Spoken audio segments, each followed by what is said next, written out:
ಹರಿ ಓಂ ಗುರುಭ್ಯೋ ನಮಃ. ಆತ್ಮೀಯರೆಲ್ಲರಿಗೂ ನಮಸ್ಕಾರ.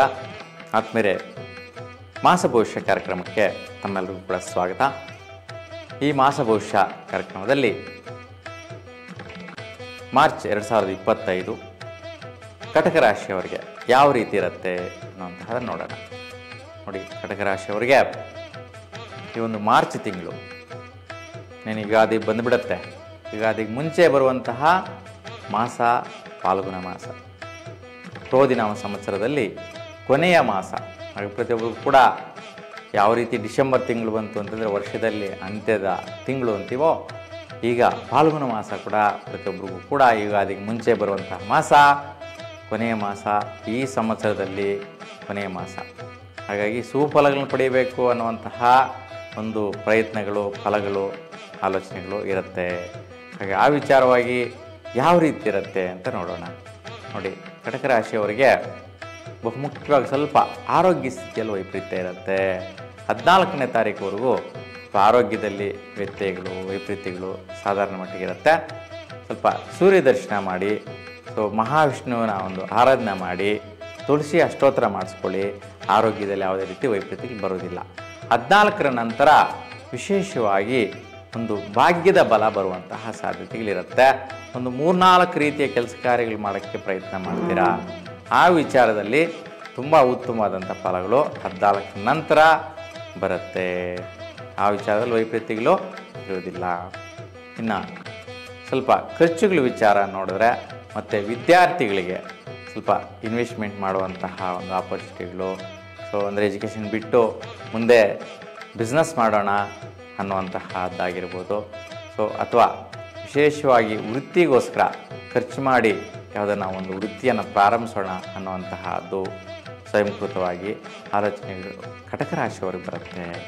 ಈ ತಿಂಗಳಲ್ಲಿ ನೋಡಿ, ಕಟಕ ರಾಶಿಯವರಿಗೆ ಈ ರೀತಿಯ ಒಂದು ಆಲೋಚನೆಗಳು ಜಾಸ್ತಿ ಬರುತ್ತೆ. ಅದಕ್ಕೆ ಸುಫಲ, ಒಳ್ಳೆಯ ರೀತಿ ಇದೆ. ಆ ಒಂದು ವಿಚಾರದಲ್ಲಿ ಯಾವುದೇ ರೀತಿಯ ಹೆಚ್ಚಿನ ವ್ಯತ್ಯಯಗಳು ಬರೋದಿಲ್ಲ. ಇನ್ನು ಪ್ರಯತ್ನಕಾರಿಯ ವಿಚಾರ ನೋಡಿದ್ರೆ, ಸ್ವಲ್ಪ ಭಾಗ್ಯಗಳಿಗೆ ಯಾವುದೇ ರೀತಿ ಪ್ರಯತ್ನ ಇನ್ವೆಸ್ಟ್ಮೆಂಟ್ ಮಾಡೋಕ್ಕೆ ಹೋಗಬೇಡಿ. ಅಂದರೆ ನೀವು ಭೂಮಿ ಮೇಲಾಗಿರ್ಬೋದು, ಅಥವಾ ಹೊಸದಾಗಿ ಬಿಸ್ನೆಸ್ ಮೇಲಾಗಿರ್ಬೋದು, ಮತ್ತು ಪ್ರಾಪರ್ಟಿಗಳು ತೆಗೆಯೋದು, ಮಾರೋದು, ಅಥವಾ ಇರ್ತಕ್ಕಂಥ ಪ್ರಾಪರ್ಟಿನ ಮಾರಕ್ಕೆ ಹೋಗೋದಾಗಿರ್ಬೋದು. ಈ ರೀತಿಯ ಭೂಮಿಯನ್ನು ವಿಲೇವಾರಿ ಮಾಡೋ ವಿಚಾರದಲ್ಲಿ ಮತ್ತು ಬಿಸ್ನೆಸ್ಸಲ್ಲಿ ವ್ಯವಹಾರವನ್ನು ಬದಲಿಸುವಂತಹದ್ದಾಗಲಿ ಈ ತಿಂಗಳಲ್ಲಿ ಮಾಡ್ಬೋದು. ಮಾಡಿದ್ರೆ ವ್ಯತ್ಯಯಗಳು ಜಾಸ್ತಿ ಇರುತ್ತೆ. ಹಾಗಾಗಿ ಆ ರೀತಿ ವ್ಯತ್ಯಯಗಳಿದೆ, ನಡೀತಾ ಇದೆ ಅಂತಂದರೆ ನೀವು ಉತ್ರೇಣಿ ಗಿಡದ ಪೂಜೆಯನ್ನು ಮಾಡಿ 5 ದಿವಸ ಈ ಒಂದು ಬಿಸ್ನೆಸ್ ವ್ಯವಹಾರಗಳು, ಭೂಮಿ ವ್ಯವಹಾರ ವಿಚಾರದಲ್ಲಿ ನಿಮಗೇನಾದರೂ ನಷ್ಟ ಬರ್ತಾ ಇದೆ, ಲಾಸ್ ಆಯಿತು, ಕಳ್ಕೊಂಡ್ವಿ, ಹೋಯ್ತಪ್ಪ ಇನ್ನಿಲ್ಲ ಅನ್ನುವಂಥ ಸ್ಥಿತಿ ಇದ್ದರೆ, ಉತ್ರೇಣಿ ಗಿಡ ಅಂದರೆ ಮಹಾವಿಷ್ಣುವಿಗೆ ತುಂಬ ಪ್ರಿಯವಾದಂತಹ ಗಿಡ, ಆ ಗಿಡದ ಪೂಜೆ ಮಾಡಿದರೆ ಸಾಕು, ನಿಮಗೆ ಈ ಪ್ರತಿಫಲದಾಯಕವಾದ ಫಲಗಳನ್ನ ಪಡೆಯುವಂತಹ ಅನುಕೂಲತೆ ನಿಮ್ಮದಾಗಿರುತ್ತೆ. ಇನ್ನು ಆದಾಯಗಳನ್ನು ಪಡುವಂತಹ ವಿಚಾರ, ಮುಖ್ಯವಾಗಿ ಸ್ನೇಹಿತರಿಂದ ದೊಡ್ಡ ಮೊತ್ತದ ಆದಾಯಗಳು ಬಂದುಬಿಡುವಂತಹ ಸದವಕಾಶಗಳಿದೆ. ಇದಕ್ಕೆ ಸ್ನೇಹಿತರ ಜೊತೆ ಕೆಲವೊಂದು ವಹಿವಾಟುಗಳು ಮಾಡಿರಿ. ಮತ್ತು ಅವ್ರ ಜೊತೆ ಒಂದು ಯಾವುದನ್ನ ಭಾಗ್ಯ ಪ್ರಯತ್ನಗಳು, ಭಾಗ್ಯ ಅಂತಂದರೆ ಒಂದು ಇನ್ವೆಸ್ಟ್ಮೆಂಟ್ ಮಾಡುವಂತಹದ್ದಾಗಿರ್ಬೋದು, ಅವರು ಮಾಡ್ತಾ ಇರ್ತಕ್ಕಂಥ ಪ್ರಾಜೆಕ್ಟ್ಸಲ್ಲಿ ನೀವು ಕೈ ಜೋಡಿಸುವಂತಹದ್ದಾಗಿರ್ಬೋದು. ಈ ರೀತಿಯ ವಿವಿಧ ರೀತಿಯ ಸದವಕಾಶಗಳು, ಆಪ್ಷನ್ಸು, ಅವಕಾಶಗಳು ನಿಮ್ಮ ಮುಂದೆ ಬರ್ತಾ ಇರುತ್ತೆ. ಅವು ಬರ್ತಾ ಇದೆ ಅನ್ನೋದು ನಿಜ ಆದರೆ ಆ ವಿಚಾರದಲ್ಲಿ ಮುಂದುವರಿಯಿರಿ. ಗುರು ಒಳ್ಳೆಯ ರೀತಿ ಸಫಲತೆ ಕೊಡ್ತಾನೆ, ಆದಾಯ ಕೊಡ್ತಾನೆ. ಏಕೆಂತಂದರೆ ಗುರು ಶುಕ್ರನ ಮನೆಯಲ್ಲಿರ್ತಕ್ಕಂತಹದ್ದು, ಶುಕ್ರ ಈಗ ಉಚ್ಚ ಸ್ಥಾನದಲ್ಲಿ ಭಾಗ್ಯದಲ್ಲಿರ್ತಕ್ಕಂಥದ್ದು ತುಂಬಾ ಶ್ರೇಷ್ಠವಾದಂತಹ ಕಾಲ ಆಗಿದೆ. ಹಾಗೆ ಈ ಥರ ಅವಕಾಶಗಳು ವರ್ಷದಲ್ಲಿ ಒಂದು ಸಾರಿ ಬರೋದು ಕೂಡ ಹೆಚ್ಚಾಗಿರುತ್ತೆ. ಇಂತಹ ಸಮಯವನ್ನು ಗಮನಿಸೋದು ತುಂಬ ಉತ್ತಮಪ್ರದ.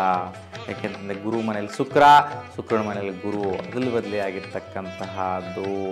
ಶುಕ್ರ ಬೇರೆ ಉಚ್ಚ ಸ್ಥಿತಿ ಇರ್ತಕ್ಕಂಥದ್ದು, 2 ಗ್ರಹಗಳು ಶತ್ರುಭಾವನೆ ಆದರೂ ಕೂಡ ಶ್ರೇಷ್ಠ ಗ್ರಹಗಳು, ಶುಭ ಗ್ರಹಗಳು ಆಗಿರೋದ್ರಿಂದ ಅವರು ಕಷ್ಟಗಳಲ್ಲಿ ಕಷ್ಟ, ನಷ್ಟದಲ್ಲಿ ನಷ್ಟ, ಶ್ರೇಷ್ಠತೆಯನ್ನು ಮೆರೆಯುತ್ತದೆ. ಹಾಗಾಗಿ 2 ಗ್ರಹಗಳ ಪ್ರತಿಫಲ ಸಂಪೂರ್ಣವಾಗಿ ಸಿಗುವಂತಹ ಅವಕಾಶ ನಿಮ್ಮದಾಗಿರುತ್ತೆ. ನಿಮ್ಮ ಮನೆ ಕಡೆ ಒಂದು ಭಾಗ್ಯ ಒಲಿದು ಬರುವಂತಹದ್ದು, ನಿಮ್ಮ ಮನೆ ಕಡೆಯಿಂದ ಯಾವುದೋ ಒಂದು ದುಡ್ಡು ಕಾಸಿನ ವ್ಯವಹಾರ ನಿಮ್ಮ ಕಡೆಗೆ ಬಂದು ಸೇರುವಂತಹ ಅವಕಾಶಗಳು ಇರುತ್ತೆ. ಅಂತಹ ಇದ್ದರೆ ಪಡಿಬೋದು, ಅದರಿಂದ ಲಾಭದ ಪ್ರಯತ್ನಗಳು ಕೂಡ ಮಾಡಬಹುದಾಗಿರುತ್ತೆ.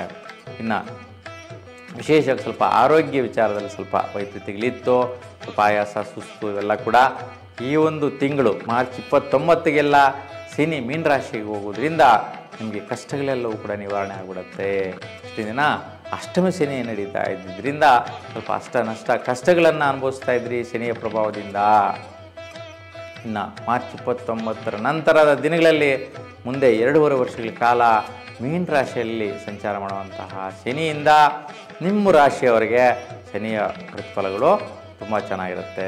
ಈ ತಿಂಗಳಲ್ಲಿ ಮಾತ್ರ ಸ್ವಲ್ಪ ಕೊನೆಯ ಹಂತದಲ್ಲಿ ನಿಮ್ಮ ಆರೋಗ್ಯದ ವಿಚಾರ ಆಗಿರ್ಬೋದು ಒಳ್ಳೇದು ಮಾಡಿ ಹೋಗುತ್ತೆ, ಒಳ್ಳೆ ದಾರಿ ತೋರಿಸ್ಬಿಟ್ಟು ಹೋಗುತ್ತೆ, ಒಳ್ಳೆಯ ರೀತಿಯ ಅನುಕೂಲಗಳು ನಿಮಗೆ ಕಾಣಿಸುವಂತಹ ರೀತಿಯಲ್ಲಿ ಆರೋಗ್ಯ ಪರಿಸ್ಥಿತಿಗಳೆಲ್ಲ ಸುಧಾರಿಸುವಂತಹದ್ದು ಬರುತ್ತೆ, ತೊಂದರೆ ಇಲ್ಲ. ಇನ್ನು ಸ್ವಲ್ಪ ನೀವು ಕೆಲವೊಂದು ವಿಚಾರಗಳಲ್ಲಿ ನಿಮ್ಮ ಕೈಗೆ ಎಟಕದೇ ಇರತಕ್ಕಂಥ ಒಂದು ಭಾಗ್ಯಗಳಿಗೋಸ್ಕರ ಕೈ ಆಗ್ತಾಯಿದ್ರಿ. ಸೊ ಒಂದು ಪ್ರಯತ್ನ ಮಾಡ್ತಾಯಿದ್ರಿ, ಆ ವಿಚಾರದಲ್ಲೂ ಕೂಡ ಸ್ವಲ್ಪ ಸಮಯ ದೀರ್ಘಕಾಲಿಕವಾಗಿ ತಗೊಂಡಿರುತ್ತೆ, ಅವೆಲ್ಲವೂ ಕೂಡ ಸಫಲತೆ ಆಗಬೇಕು ಅಂತ ಅನ್ನೋದಂತಹದ್ದಾದರೆ ರಾಹು ಕಾಲದಲ್ಲಿ ಶಕ್ತಿ ಮಾತೆಯ ಮುಂದೆ 16 ತುಪ್ಪದ ನಿಂಬೆ ದೀಪಗಳನ್ನು ಬೆಳಗಿಸಿ ತುಂಬ ಉತ್ತಮವಾದ ಫಲನ ಪಡೀತೀರಾ. ಇನ್ನು ಸ್ವಲ್ಪ ಪ್ರಯತ್ನಕಾರಿ ವಿಚಾರಗಳು ಸ್ವಲ್ಪ ಹತ್ರ ಟೆನ್ಷನ್ಸು ಬರ್ತಾ ಇರುತ್ತೆ. ಭೂಮಿ ವ್ಯವಹಾರಗಳಲ್ಲಿ ಯಾವುದೇ ರೀತಿ ಒಂದು ಪರ್ಚೇಸ್ ಮಾಡೋದು, ತೆಗೆದುಕೊಳ್ಳೋದು ಈ ರೀತಿ ಮಾಡೋಕ್ಕೆ ಹೋಗಬೇಡಿ, ಅವುಗಳಿಂದ ನಿಮಗೆ ಅರ್ಧಂಬರ್ಧ ಪ್ರತಿಫಲಗಳು ಇರುತ್ತೆ. ಒಟ್ಟಾರೆಯಾಗಿ ನಿಮಗೆ ಒಂದು 5 ಗ್ರಹಗಳ ಒಂದು ಶುಭವಾದ ಫಲ ಕೊಡುತ್ತೆ, 3 ಗ್ರಹಗಳು ವ್ಯತ್ಯಯಗಳಿರುತ್ತೆ. ಹಾಗೆ ನಿಮ್ಮೆಲ್ಲರಿಗೂ ಕೂಡ ಇಷ್ಟದೇವರ ಅನುಗ್ರಹ ಸದಾ ಕಾಲ ಇರಲಿ ಅಂತ ಭಗವಂತನಲ್ಲಿ ಪ್ರಾರ್ಥಿಸ್ತಾ ಎಲ್ಲರೂ ಕೂಡ ಶುಭವಾಗಲಿ. ನಮಸ್ಕಾರ.